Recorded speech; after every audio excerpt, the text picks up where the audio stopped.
It's a good day to be here. It's a great day. I think whenever we are, together, we have an opportunity to really strengthen each other. So on days like today, being with you guys strengthens me. So I appreciate you. And I wanted to start this off because today I'm going to be in 1 Samuel, a continuation of what my wife did last week in 14, and it's going to be 13 through 23. Understanding it is important that we understand that this is a long chapter.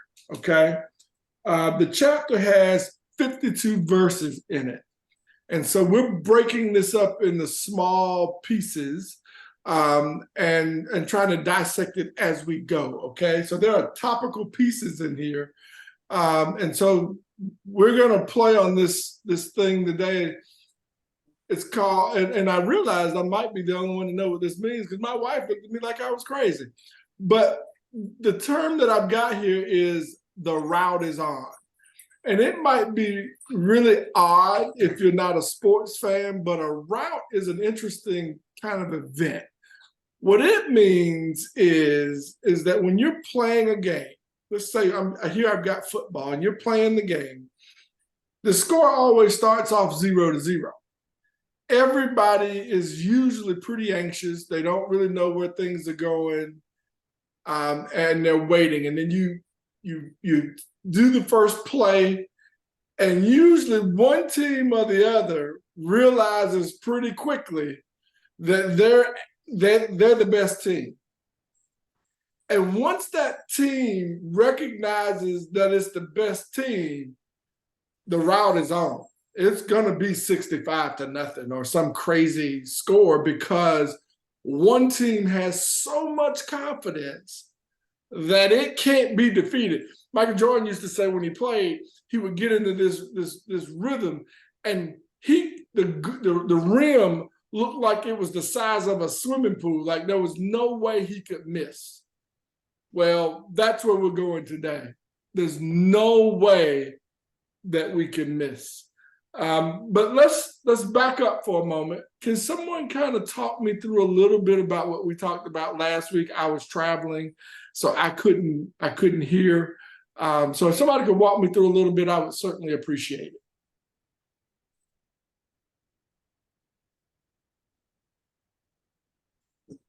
We talked about the lesson title was Jonathan's Faith in Action. So for me reading, it was basically the story.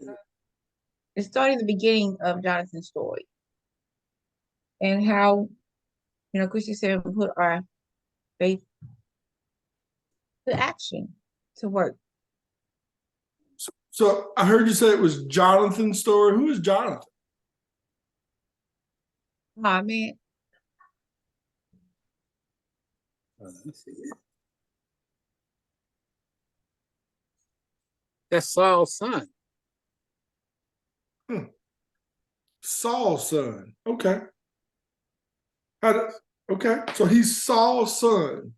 And what did he do at the beginning? What did she entitle 14 last week? Jonathan's Faith in Action. Okay, so his faith in action. And what action did he take based on his faith? At the war. You broke up really bad. Oh, sorry, I walked stuff away. Fought the war. He fought a war against who? The Philistines. Why? He took off from his father. His father didn't know that he had taken off to go fight the Philistines. Okay. What do you mean his father didn't know? Because I think the first time, I can't remember what chapter it was, he took off and he went, he went off and fought the Philistines. He beat the Philistines at that particular time, and he came back. His father took the credit for it. Okay. Oh. Oh, so So Saul took the credit for Jonathan's victory. Yeah. Ooh wee. Ooh wee. So then this time he took off and Saul didn't know where he went. And then Saul wanted to know he wanted a count to find out who went off and did this thing again. You know, the people who did this, okay? So when he found out it was Jonathan again. Oh, well, let's jump into that. Anybody else, anything before we get started? Y'all sure are made for each other asking all these questions. Well, I just need to make sure that what we're going to touch on today is consistent with what you got last week, right?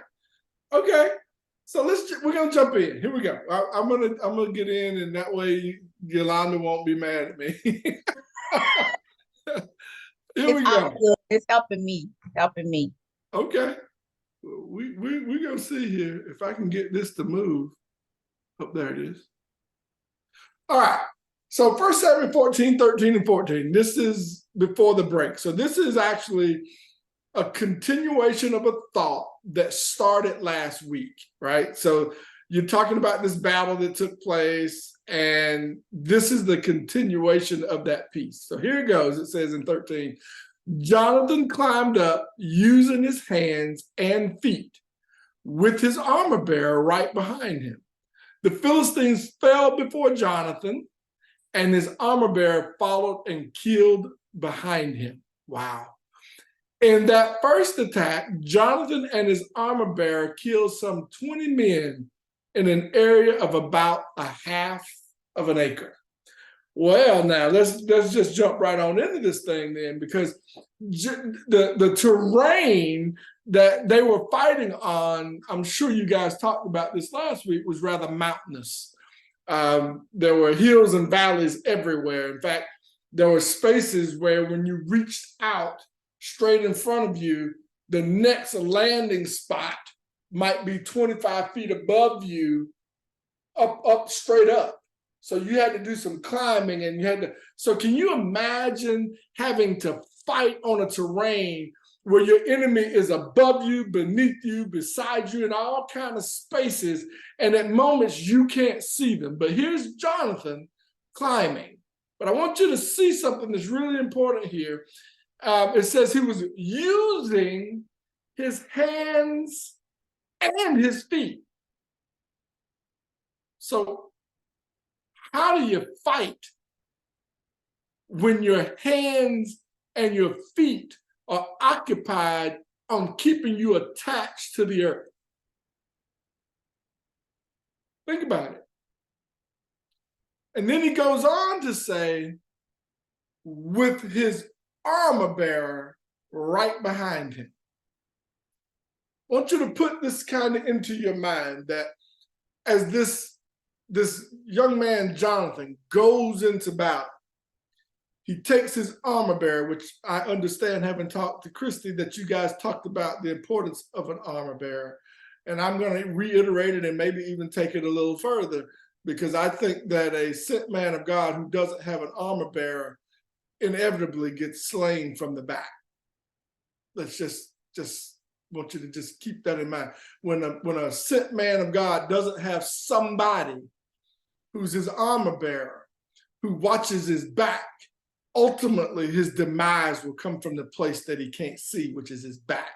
And that's the importance of having an armor bearer in place, because the armor bearer he protects the word from the most vulnerable spot. His or her job is to make sure that they cover the blind spot of the sent man or woman of God, that they create, that they don't get in the way. Notice where he is. Armor bearers don't get in the way of the sent man or woman moving forward. They make sure that what's behind them doesn't catch them.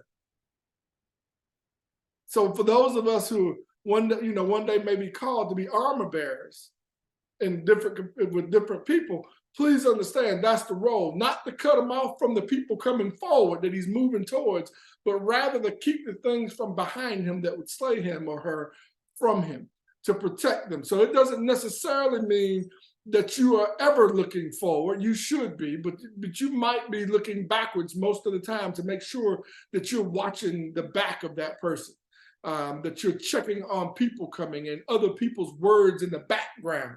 The armor bearer is the one who goes on social media to find out what people are saying and check it, not the sent person. They don't have to do that. The armor bearer is the one that's going to look and protect that person from those things seen and unseen. That is the armor bearer's portion, the protector, right?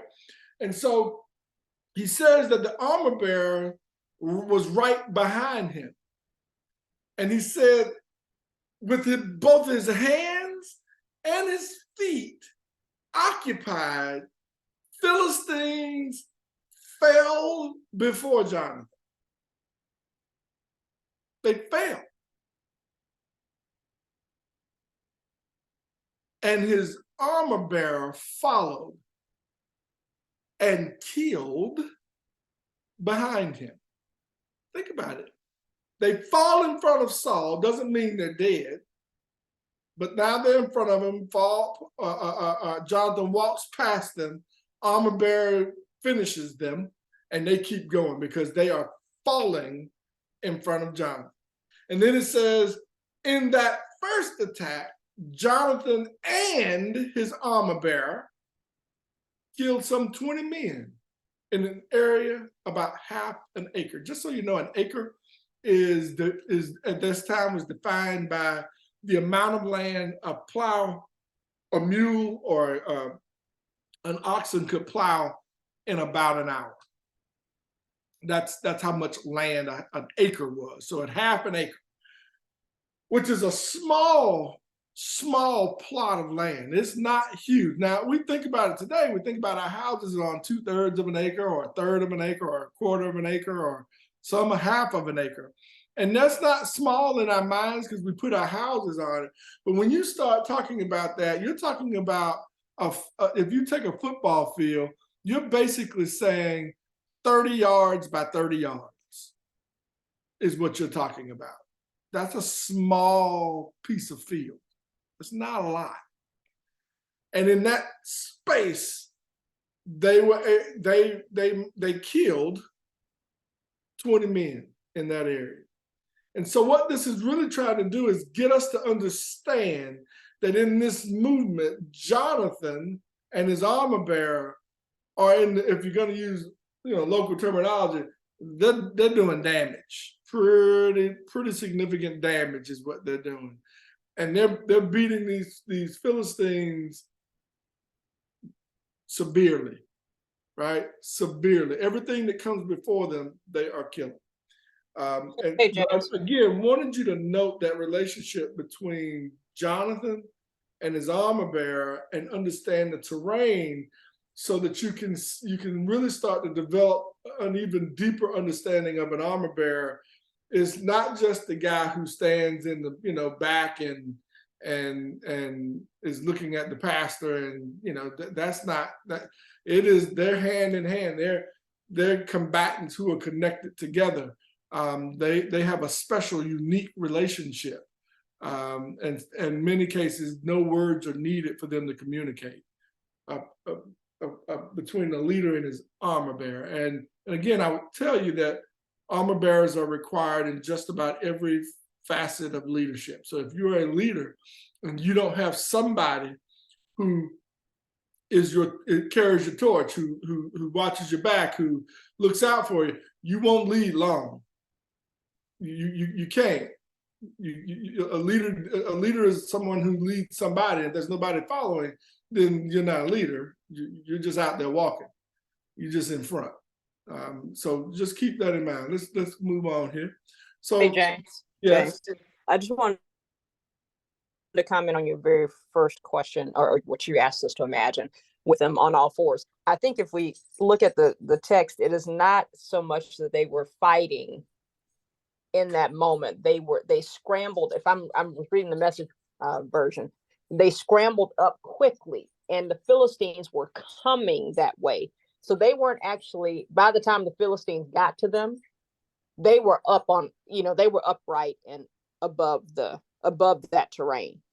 So yes, they were scrambling initially, but the Philistines weren't right there when they were still kind of going up on all fours. Does that Correct. make sense? Yeah. And some of that has to do with interpretation. So we always have to be really careful here, because to your point, you're reading the Message, which does some interpreting, and then you got the King James, which does some interpreting. I've got the King James, the NIV, and the English Standard, and they say something just a tad bit different in each one of them. But to your point, they were certainly being in the process of coming up. The people were coming toward them, and when they got to the flat spaces, when they fought. But my point was that they could, as they were coming, if the enemy had seen them and could have gotten to them, they were in no position to win had they not gotten up to that ground. But once they got to that ground, clearly, yes, they were destroying people. I agree with you completely.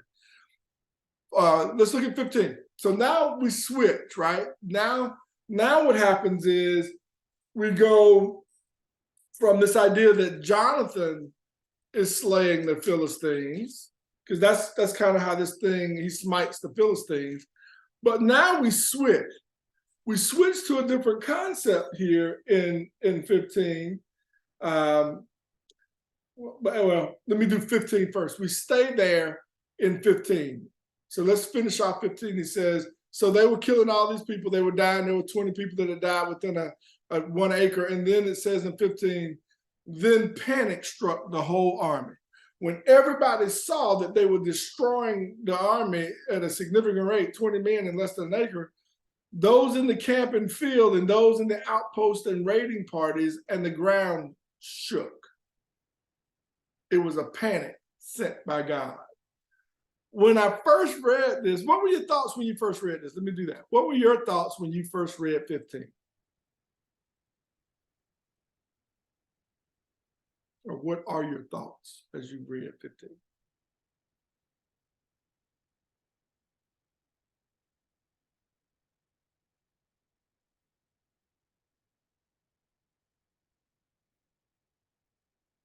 My thoughts were, good morning, everyone, that at that moment, maybe an earthquake of some sort was occurring. Anybody else? I kind of went back to the earlier part where Jonathan said how God was with them and was going to protect them, and that the Philistines didn't have that protection because they were the uncircumcised. So it was, he kind of went into war with not knowing what was going to happen, but something was going to happen to kind of give them that extra edge up. Amen. And what do you think that extra edge was based on this verse? Sounds like he dropped another earthquake to me. Yeah. When I first read it, I struggled a little bit because of the structure of the sentences here, because the dashes mean something that are a little different than a period. And so when I saw it and it said, then panic struck the whole army dash, that means that dash means simultaneously. It's trying to tell you that at the same time, that whatever happened in the beginning is at the same time as what we're talking about now. So it says, then panic struck the whole army. At that same time, those in the camp who were not close, and those that were in the outpost, which was not necessarily that close. And when I say that close, I mean they weren't within 2 acres of where they were. They were far enough away that you had to look to see them. It says in the outpost and raiding parties, and now the people even closer, that a panic had already struck. And at the same time, the ground shook, right? So here comes this earthquake that shakes up everything, that is clearly a symbol to the people fighting, those that are fighting with Jonathan and the Philistines. They both seem to be able to identify that this thing isn't normal, and a panic went out. And Jonathan's or Samuel's writing says, and he identifies the panic as a panic sent by God. Remember, Samuel's doing the writing. And so he's identified this earthquake as a panic sent by God himself. So this was a symbol for Jonathan and his people of the power that they had in winning this battle. Check this out, teacher. Last week I was trying to look up what was a garrison. You see, I have two different definitions, but I think the Philistine garrisons, I believe, was 500 men. Okay, and it says it was 500 men in order to protect. You know, so how many garrisons did the Philistines happen to have? You know, you may have 1, 2, 3, 4, 5 garrisons, but at this particular time, their garrison was over there. And when they came in, they took over that garrison, you see? Yeah, and this is where this gets a lot complicated, because there are some differences in terms about how many, what the number was, because the terminology has changed. And there's even a term that you will hear of frequently said, it talks about a legion, which is, my understanding is 10 garrisons, right? So that's a lot of people. So it's a lot of people in war. What's interesting about this thing is that it's saying everybody, whether you were in one garrison or the other, whether you were at the camp or away from the camp, whether you were raiding or you were sitting back doing nothing at the camp waiting to do something, a panic hit because of an earthquake. And that signifies a change, because at first you're losing the battle man to man.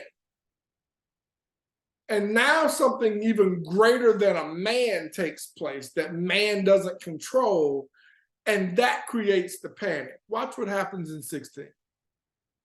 So in 16, he goes, Samuel 14, 16, 17, he says, Saul, now we jump back to a different space. Saul's lookout. Now, Jonathan is whose son?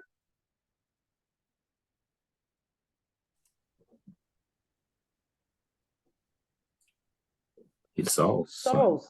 He's Saul's son, right? Jonathan is not with Saul, right? They're in a different space.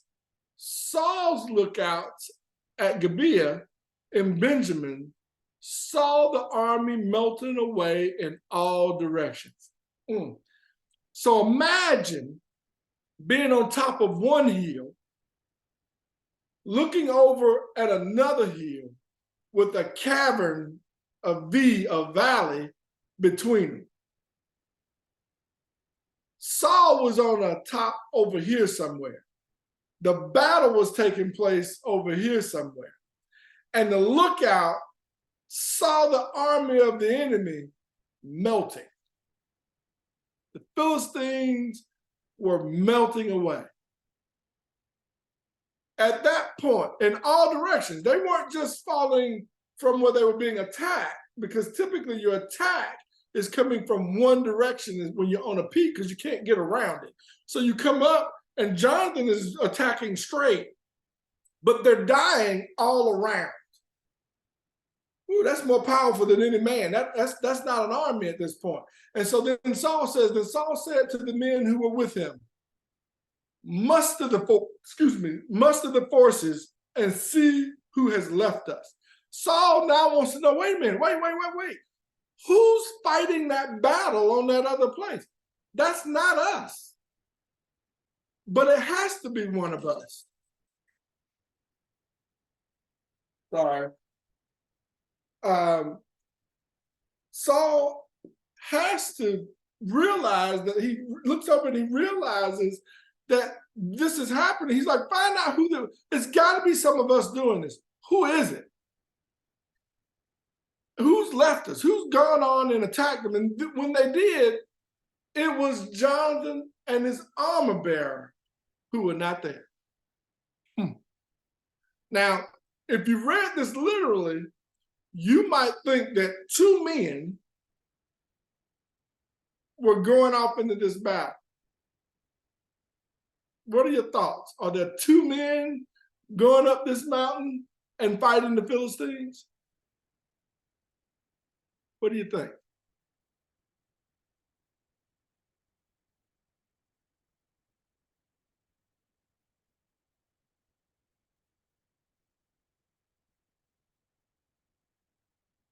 Anybody?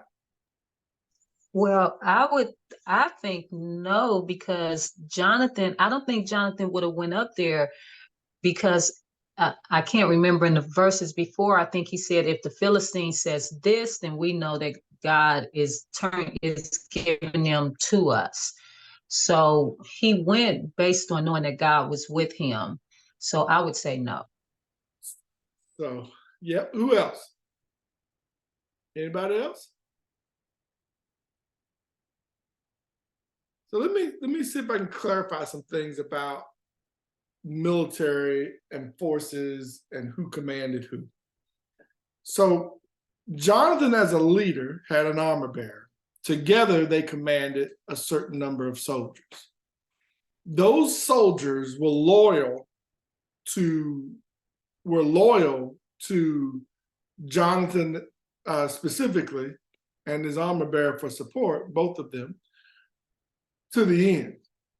You see, they would not have been able to sneak out without their army knowing, without their group of men knowing, because the way that worked was the armor bearer protected Jonathan's back, but the men protected them both.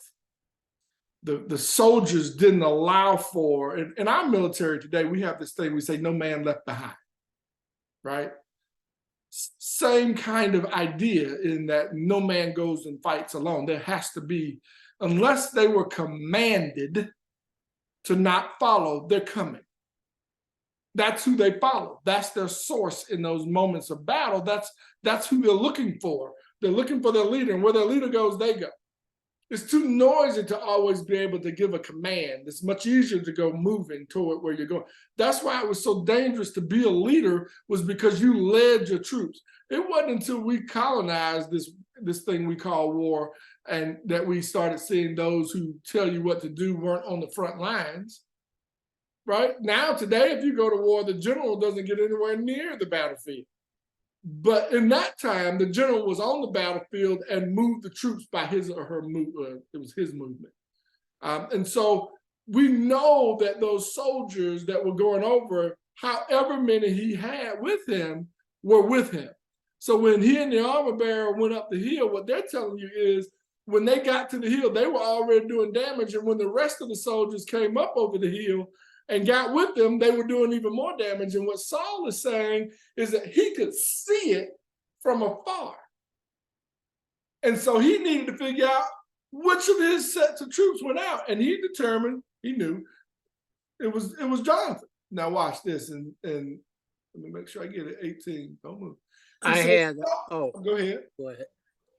Now, back in 13, it says, Saul,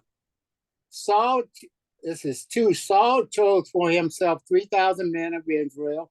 2,000 were with Saul in Michmash and in the mountains of Bethel, and 1,000 were with Jonathan in Gibeah of Benjamin. So these 1,000 were more than likely his loyal men that still stayed with him. You know, like David has his loyal men. So, Right. Okay, so these men stayed with him no matter what. They were going to follow Jonathan, and they weren't going to say nothing about it. If he said, come on, let's get up and go, we do what we had to do. And they saw what happened by them following. His men saw what was happening when they were following Jonathan. Well, and the reason I'm kind of jumping into this way is because the part of the message I'm trying to get us to see is not the message of leadership, but the message of following. part of what I'm digging at here is not just what happened with Jonathan or Saul, but watch the people that followed. Who were they aligned with and why? Different discussion, we'll maybe get into it later, but we know Jonathan's men went where Jonathan went. We know where David went, David's men went. We know where Saul went, some of his men went. But let's just see it for a second.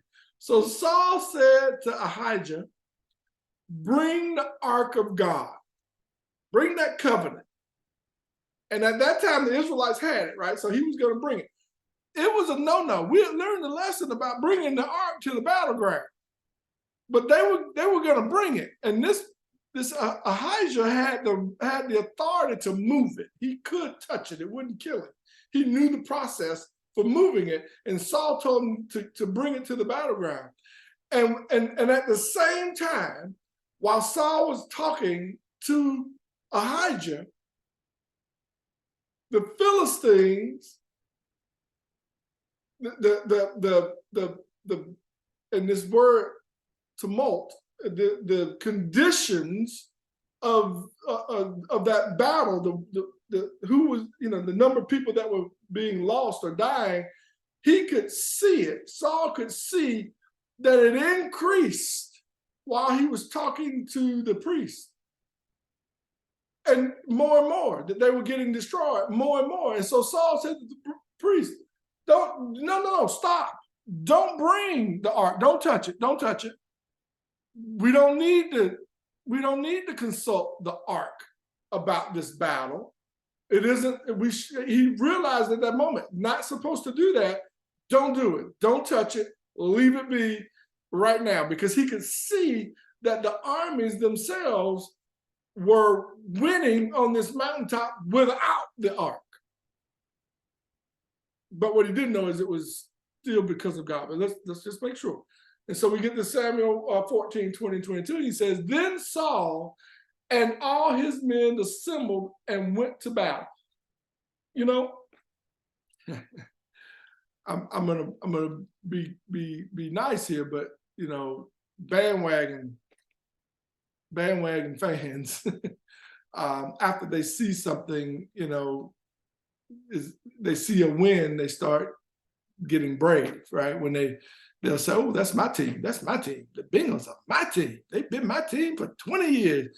2 years ago, you didn't. Anyway, I'm not a Bengals fan, so I'm just being real with. I'm learning to like them. But here we have Saul and his men. They assemble when they see the victory going on the other side. They assemble, they say, we're going to get in this battle. It says they found the Philistines in total confusion. So when they got there, the Philistines didn't know what was going on. They were striking each other with their own swords. They were killing each other. It was like a spirit of a demonic spirit of just kill everything came upon them, and they turned and started killing each other. 21. And then notice what happens.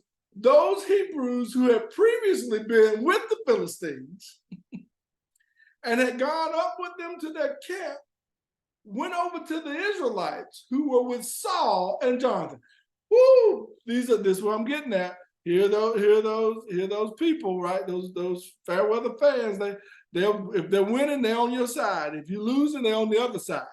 They're survivalists. They're trying to survive. They're not trying to fight for something. They're trying to survive, which is a very different thing. Survival, in most cases, you will do whatever it takes to survive. I used to say this when I was a little boy, and somebody would ask, would you steal? And I knew the right answer was no, I would not steal. But then when I got older, somebody said, would you steal? I said, well, I know the right answer to that is no, I would not steal. And they said, but your children and your wife are starving and you're walking through a cornfield. Would you take corn back to feed your family? And it's not your corn. And I thought about it a minute and I said, well, okay, yeah, I take that corn.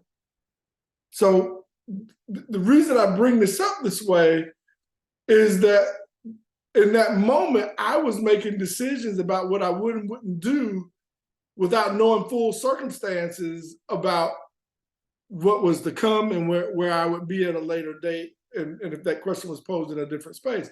These people went over to the Philistines thinking they were surviving. That's a survival mentality, right? That I will take something from somebody else in order to survive. That's a survival mentality. That doesn't mean, either God's going to provide for you or you won't. And maybe that corn is what he provides. I'm not going to get into that. But the reality is different situations make people do different things. What we now know is that these people had gone on to the Philistines because they had been losing earlier. So their people were losing. So they jumped on the sides of the Philistines. They're fighting with the Philistines. Then they see the Philistines losing and they turn on them and start fighting against them. And they join Saul and Jonathan. And then it says, when all the Israelites who had hidden in the hills, now we got the people coming out of the woodworks who weren't fighting at all, they were hiding, right? Who had hidden in the hill country of Ephraim, heard that the Philistines were on the run, they joined the battle in hot pursuit. They jump out. So you got to be real, real careful when you're in a battle, right? Because everybody will come out for those and fight against those that are losing to get a part of the spoil. Because now it's a little easier to fight when I got a bunch of people with me, right? I'm less likely to fight when I'm not winning, and I'm less likely to fight when I'm outnumbered. But when everything looks good, I'll jump right on. I'll be a fair weather soldier. Here they go, hot pursuit. And then 23. So on that day, this is the Bible saying this. So on that day, the Lord saved Israel, and the battle moved on beyond Beth-aven. So why do you think Samuel says this? What are your thoughts on what Samuel is getting at in 23? So on that day, the Lord saved Israel, and the battle moved on beyond Beth-aven. What does that mean to you guys?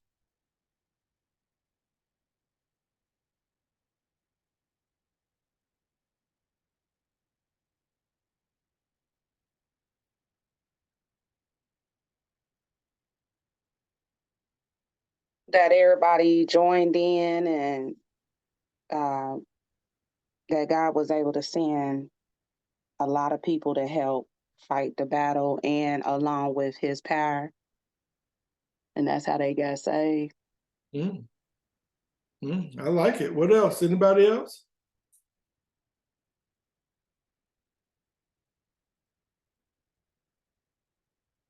What does it suggest? What is Samuel suggesting when he says, so on that day, the Lord saved Israel?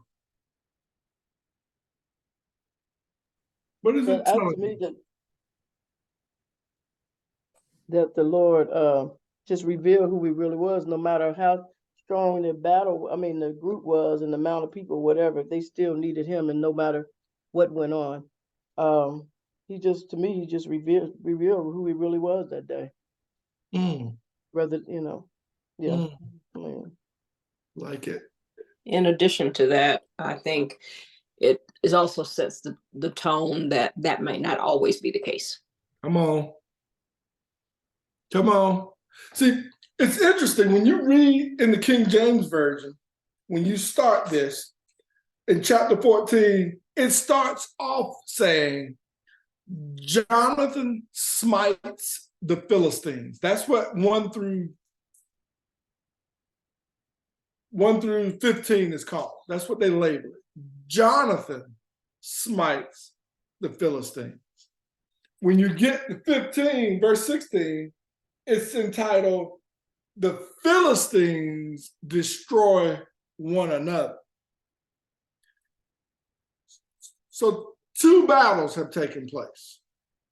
The first battle, Jonathan did. The second battle, we now know the Lord did. See, they were outmanned. The Philistines were a superior force, right? It is they had the means to win the game. Israel, the Philistines did. They could have, maybe even should have won, except for, in fact, I'm gonna back it up, should have won, except for God. Because if they could have done it on their own, Lord wouldn't have had to save them. Saving means that you were perishing, and he stepped in the way and pulled you to victory, that he saved you, right? So God does this second piece. And so we've got to start to ask the questions, because this is going to go through 54, I think it is, or 53, or whatever it was I said before. And there's going to be more battles. So this is a break within that one chapter. In the first battle is Jonathan. The second battle is God tells us that there is more to come, because it says, and the battle moved on beyond Beth Aven. So, by the way, some places say Beth Eden. I did a little bit of work on that, but I stopped because it was getting complicated. But what I do want you to notice, the reason I put this picture up, is notice that this battle is going from left, big water body, to right, smaller water body. The significance of the water is that in that time, villages, towns, cities, etc., were built around a water source. And so what you're going to notice is the closer to the water you get, the more densely populated the areas are, the more modern the areas are, the more militaristic, more the military is stronger, more centralized, because it's a more organized area. So it's like going from rural to city. So they're making their way beyond the rural area, which was the mountainous regions, which the battles were all on these mountaintops. Now we're gonna run into some flatter areas and into some areas that are more organized and been around longer, if that makes any sense. So that is what this sets up, is the next phase. And now what does God do next, right? What is going to happen next? Does he continue? Because we've now seen Jonathan do this, and his name Jonathan did it. You know, he was the one that won the war or won the battle. And now we got God winning the battle. So in this third one, what happens? It's called the rubber match. What happens in this next piece? Well, that's what we've got to be looking for. So as we're reading ahead, what does God do next, and what does it mean to us? My focus here has been to say to you and me, as men and women of God, who are surrounded, some of us leaders, all of us leaders in our own right, and all of us armor bearers in our own right. One of the things I want to leave you with is this idea of being a complete armor bearer to whomever it is that you're serving, right? Whatever that capacity is, and to understand that in that role, you are not just serving, you are serving them, but you're serving them the way God would serve you. That you're in that, you've got their back, that you're a part of them, that their ability to walk forward is based solely upon the fact that they believe that you got them from behind, right? That is what makes a leader more powerful. But if a leader is walking forward, always worried about what's behind them, it's hard to walk forward. So whomever you are serving, have their backs the way God has yours. However it is that you serve them, wherever it is that you serve them, whatever capacity you serve them in, as long as they're godly people doing what God has called them to do, serve them like God would serve you. Questions, thoughts, anybody? I have a question real quick. Mhm. When Christie's response, when she said that God may not always do that or whatever, what did she say? What did Christy say? When you asked us, what did that mean, that last 23, what did that mean to us? What Christy, what I was indicating there is, yeah. so in some cases, just like James mentioned earlier it said Jonathan won the battle. Jonathan smote Right. the Philistines. And in this case, while acting, they were still doing the acts. God clearly was the Okay. one who won that battle.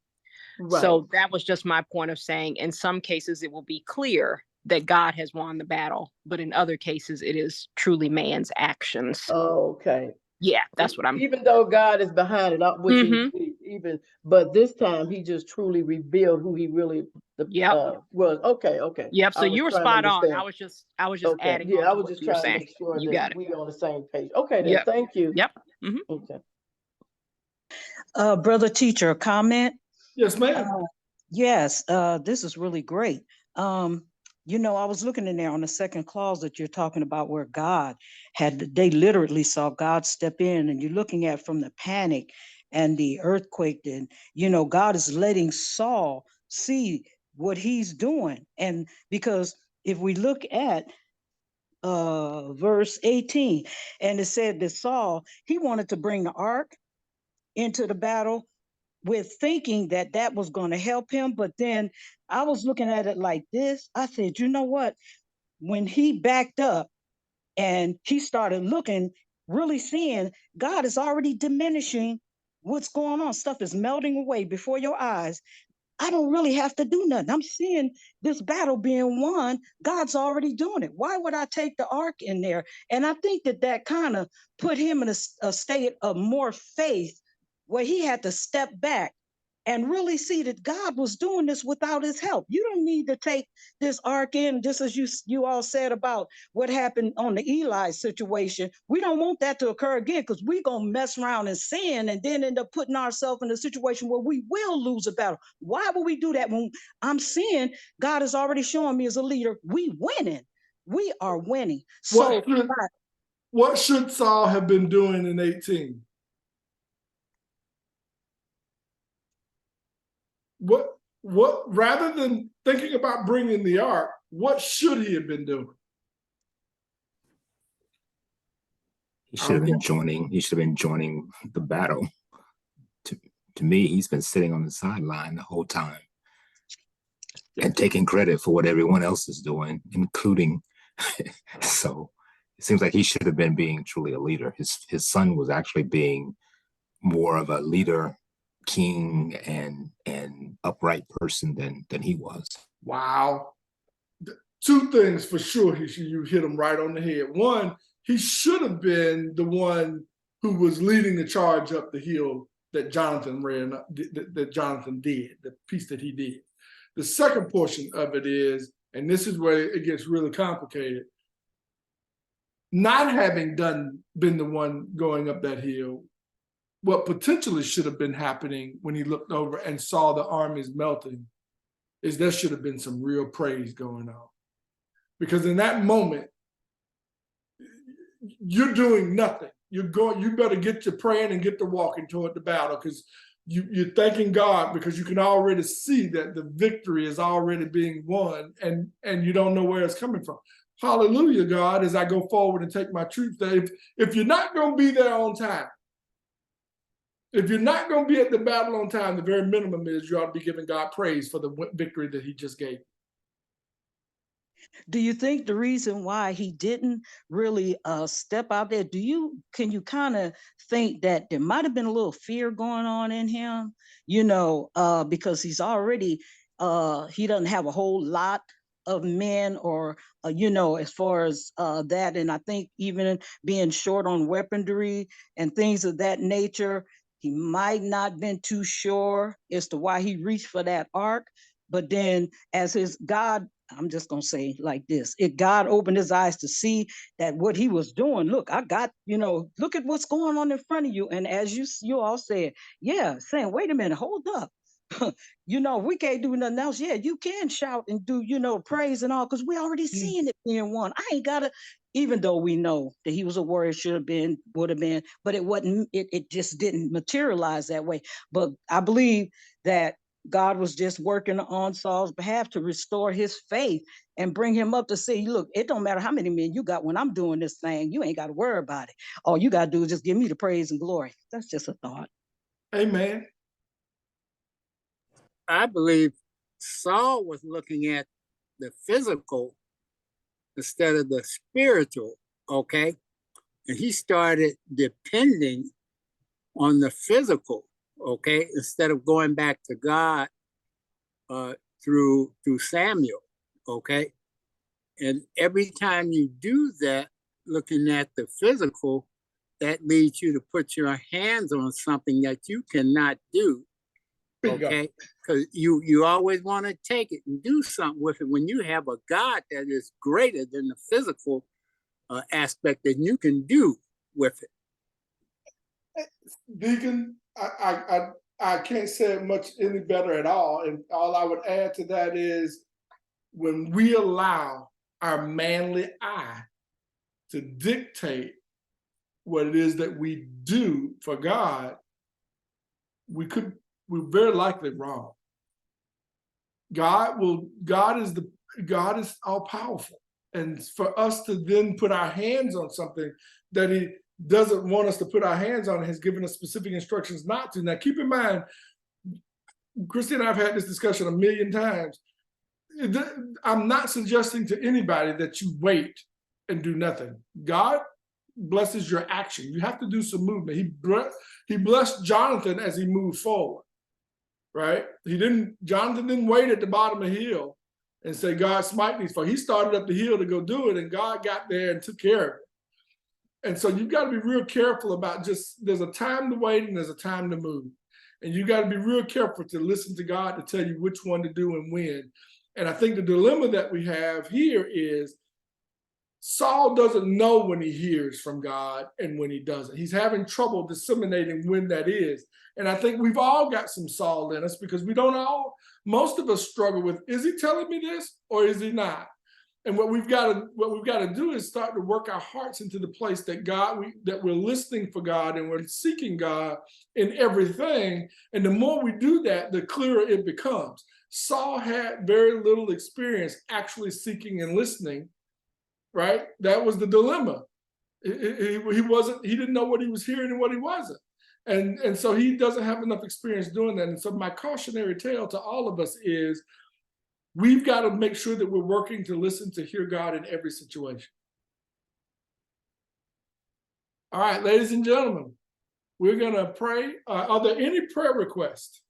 Yes, I have one. I need y'all to really pray for me.